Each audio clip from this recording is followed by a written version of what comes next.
2023 সালের অক্টোবর থেকে এখন পর্যন্ত অন্তত 20,000 শিশু নিহত হয়েছে গাজায়, আহত আরও কয়েক হাজার। ইউনিসেফের হিসাবে প্রতিদিন গড়ে 1 ঘন্টায় অন্তত এক শিশু প্রাণ হারিয়েছে। মোট হতাহত শিশুদের সংখ্যা 50,000 ছাড়িয়েছে, যাদের মধ্যে প্রায় 10,000 শিশু অঙ্গ হারানোর পর অক্ষম অবস্থায় বেঁচে আছে। শিশুরা যেভাবে যুদ্ধের লক্ষ্যবস্তু হয়ে পড়েছে তা আন্তর্জাতিক মানবিক আইনের স্পষ্ট লঙ্ঘন বলে জানিয়েছে ইউনিসেফ ও ডব্লিউএইচও। বিশ্ব স্বাস্থ্য সংস্থার সূত্রে জানা গেছে অন্তত 1000 শিশু তাদের 1 বা 2 পা হারিয়েছে। গড়ে প্রতিদিনই 10 জনের বেশি শিশু অঙ্গ হারাচ্ছে। গাজায় ওষুধ, ব্যথানাশক ও অ্যানেস্থেশিয়ার মারাত্মক সংকটের কারণে অনেক অস্ত্রোপচার সম্পন্ন করতে হয়েছে তীব্র যন্ত্রণার মধ্যে। হাসপাতালে হাজারো আহত শিশু চিকিৎসার অপেক্ষায় দিন পার করছে। করিডোর, তাঁবু আর ভাঙা বিছানায় চলছে জীবনের জন্য লড়াই। অপুষ্টি এখন গাজার শিশুদের জন্য নতুন যুদ্ধ।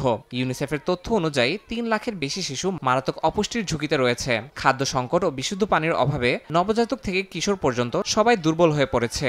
গত বছর অন্তত 150 শিশু অপুষ্টিতে মারা গেছে। প্রতি 5টি নবজাতকের একজন জন্ম নিচ্ছে কম ওজনে, আর গর্ভবতী নারীরা চিকিৎসা ও আশ্রয় ছাড়া জীবন কাটাচ্ছেন চরম ঝুঁকিতে। মানবিক সহায়তা বন্ধ থাকায় এই সংকট আরও গভীর হচ্ছে বলে সতর্ক করেছে ডব্লিউএইচও। নিরবিচ্ছিন্ন বোমা হামলা, প্রিয়জন হারানো আর ঘরবাড়ি ধ্বংসের মানসিক ধাক্কায় শিশুদের মনে জমেছে গভীর ভয়। সেভ দ্য চিলড্রেনের এক জরিপে দেখা গেছে গাজার 96% শিশু মনে করে তারা শিগগিরই মারা যাবে। প্রতিদিনের আতঙ্ক, রাতের পর রাত ঘুমহীনতা আর আশ্রয় হারানোর বেদনায় তাদের মানসিক বিকাশ মারাত্মকভাবে বাধাগ্রস্ত হচ্ছে। ইউনিসেফ বলছে এটি এখন বিশ্বের সবচেয়ে ভয়াবহ শিশু মানসিক স্বাস্থ্য সংকটের রূপ নিয়েছে। যেসব শিশু বেঁচে আছে তাদের অনেকেই এখন আজীবনের জন্য প্রতিবন্ধী হয়ে পড়েছে। প্রস্থেটিক অঙ্গ, ফিজিওথেরাপি বা মানসিক কাউন্সেলিং কোনো কিছুরই পর্যাপ্ত ব্যবস্থা নেই। ধ্বংস হয়ে যাওয়া স্কুলগুলোর কারণে লাখো শিশুর শিক্ষা বন্ধ হয়ে গেছে। শিশুরা আজ তাদের শৈশব হারিয়েছে, কাল হারাবে ভবিষ্যৎ। আন্তর্জাতিক সংস্থাগুলোর মতে এই শিশুদের বড় হয়ে দারিদ্র্য, হতাশা ও সামাজিক বিচ্ছিন্নতার মধ্যে বেঁচে থাকতে হবে।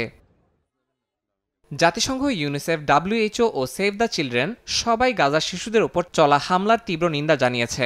ইউনিসেফ বলেছে শিশু হত্যা ও অঙ্গহানি আন্তর্জাতিক আইন ও মানবতার পরিপন্থী। জাতিসংঘের ভাষায় গাজা এখন শিশুদের কবরস্থান।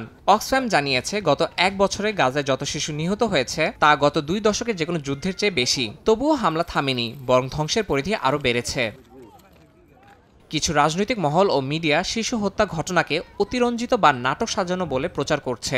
এমনকি মানবিক সহায়তাকেও সন্ত্রাসীদের সহায়তা বলে মিথ্যা প্রচারণা চালানো হচ্ছে। তবে জাতিসংঘ, ইউনিসেফ ও স্বাধীন পর্যবেক্ষকরা এসব দাবি খণ্ডন করেছে, বলেছে নিহতদের অধিকাংশই সাধারণ শিশু ও বেসামরিক নাগরিক। এই প্রচারণা শুধু সত্যকে বিকৃতই করছে না, বরং সহানুভূতি ও সাহায্যের পথও বন্ধ করে দিচ্ছে। ইয়াসিন মোহাম্মদ জিসান, সময় সংবাদ।